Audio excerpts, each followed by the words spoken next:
আসসালামু আলাইকুম। সবাইকে স্বাগত জানাচ্ছি আমার দেশ মর্নিং নিউজে। সঙ্গে আছি আমি মাহবুবুর রহমান ইমন। শুরুতেই শিরোনাম।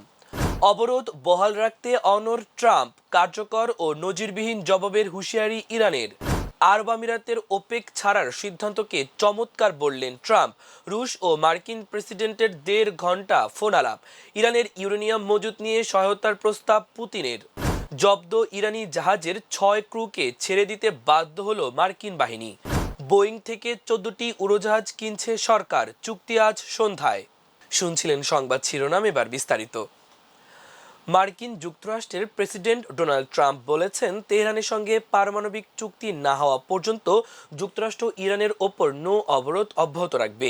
বিপরীতে ইরানও জবাব দিয়ে বলেছে, মার্কিন অবরোধের প্রতিক্রিয়া কার্যকর এবং নজিরবিহীন পদক্ষেপের মাধ্যমে দেখানো হবে।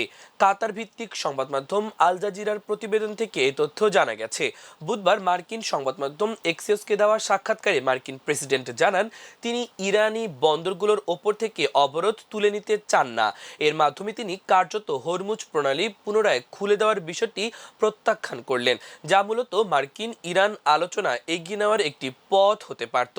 ইরান সম্পর্কে ট্রাম্প বলেন, বোমাবর্ষণের চেয়ে এই অবরোধ কিছুটা বেশি কার্যকর। তারা এখন দম বন্ধ করা পরিস্থিতির মধ্যে রয়েছে এবং তাদের জন্য পরিস্থিতি আরো খারাপ হতে যাচ্ছে।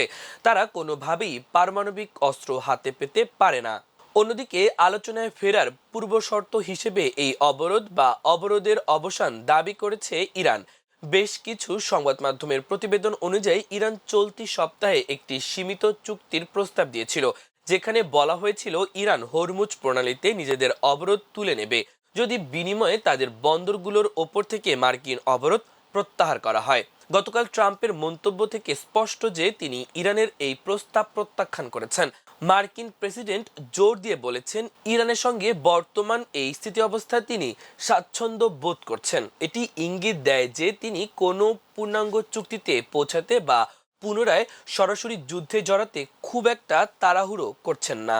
অবরোধের অংশ হিসেবে ইরান সংশ্লিষ্ট অন্তত 2টি বাণিজ্যিক জাহাজ নিজেদের নিয়ন্ত্রণে নিয়েছে যুক্তরাষ্ট্র। মার্কিন সামরিক বাহিনী সোমবার জানিয়েছে, গত কয়েক সপ্তাহে তারা এই অঞ্চলের জলসীমায় 39টি জাহাজের গতিপথ পরিবর্তন করে দিয়েছে। ইরানও এর জবাব হিসেবে সমুদ্রসীমা লঙ্ঘনের অভিযোগ তুলে বেশ কিছু জাহাজ জব্দ করেছে। এই অচলাবস্থার কারণে তেলের দাম আকাশচুম্বী হয়েছে, যা যুক্তরাষ্ট্রে জ্বালানি মুদ্রাস্ফীতিকে বাড়িয়ে দিয়েছে। সেখানে প্রতি গ্যালন পেট্রোলের দাম $4.22 ছাড়িয়ে গেছে, যা যুদ্ধ শুরুর আগে $3 নিচে ছিল। ওয়াশিংটন ও তেহরানের মধ্যে বাকযুদ্ধ তীব্র হওয়ার পর বুধবার আন্তর্জাতিক বাজারে ব্রেন্ট ক্রুড ফিউচার তেলের দাম লাফিয়ে বেড়ে প্রতি ব্যারেল $119 বেশি হয়েছে।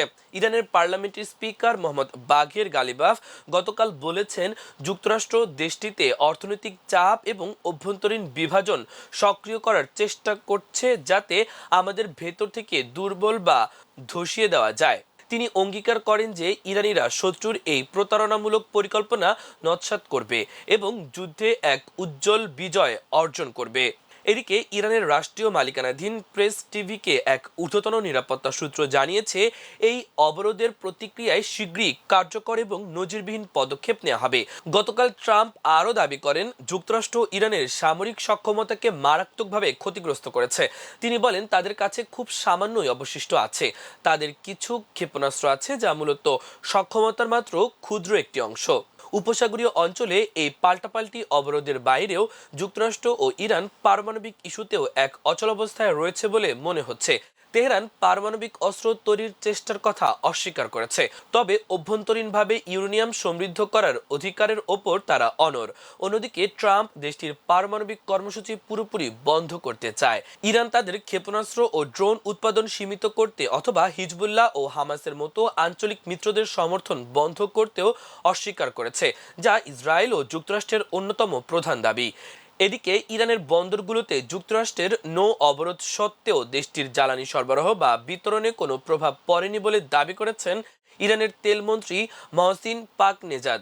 দেশটির রাষ্ট্রীয় গণমাধ্যমে দেওয়া এক বক্তব্যে তিনি এ দাবি করেন।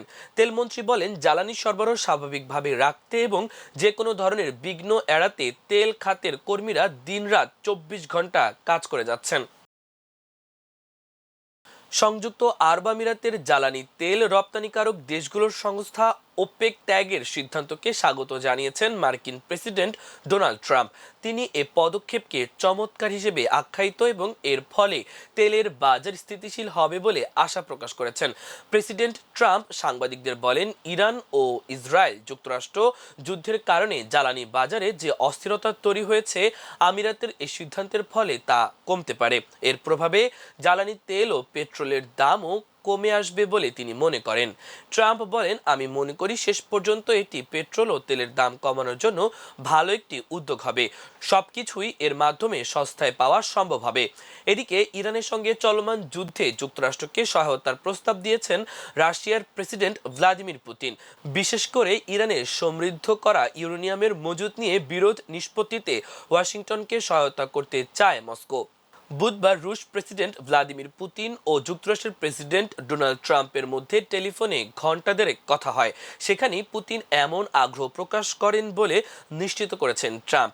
ওভাল অফিস থেকে দেওয়া এক সাক্ষাৎকারে ট্রাম্প বলেন, পুতিন সহায়তা করতে চান, কিন্তু আমি বলেছি আমাকে সহায়তা করার আগে আপনার নিজের যুদ্ধ শেষ করতে হবে। মার্কিন প্রেসিডেন্ট বলেন, পুতিন আমাকে বলেছেন ইউরেনিয়াম সমৃদ্ধকরণ নিয়ে চলা প্রক্রিয়ায় তিনি যুক্ত হতে চান। এ বিষয়ে তিনি আমাদের সহায়তা করতে পারেন। এর আগে প্রেসিডেন্ট ট্রাম্প জানান, পুতিনের সঙ্গে টেলিফোনে তার খুবই ফলপ্রসূ আলোচনা হয়েছে। ইউক্রেন সংঘাতের একটি সমাধান দ্রুতই আসতে পারে। যুক্তরাষ্ট্রের জব্দ করা একটি ইরানি কন্টেনারবাহী জাহাজে থাকা ৬ জন ক্রুকে মুক্ত করা হয়েছে। তারা নিরাপদে দেশে ফিরে এসেছেন। গত ২০ এপ্রিল ক্রু সহ ট্যাঙ্কারটি জব্দ করেছিল মার্কিন বাহিনী। ইরানের আধা সরকারি বার্তা সংস্থা তাসনিম এসব তথ্য জানিয়েছে।